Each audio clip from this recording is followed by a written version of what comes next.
Itinanggi ng defense team ni Vice President Sara Duterte ang pahayag ng prosekusyon na nag-walk out umano ang kanilang lead counsel na si Attorney Sheila Sison sa gitna ng ikalawang araw ng impeachment trial kahapon.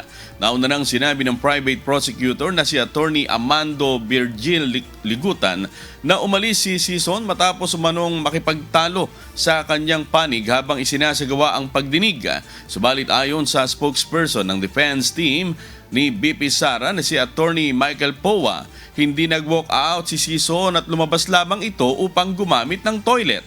Naganap ang insidente habang isinasagawa ng prosecution ng direct examination kay NBI agent John Mark Calilong kaugnay ng umano'y mga pagbabanta ng Vice Presidente laban kay Pangulong Ferdinand Marcos Jr., unang ginang Liza Araneta Marcos at dating Speaker Martin Romualdez. Si Calilong ang kauna-unahang testigo ng prosekusyon na iniharap upang patunayan ang Article 4 ng Articles of Impeachment na may kinalaman sa umano'y grave threats laban sa Pangulo.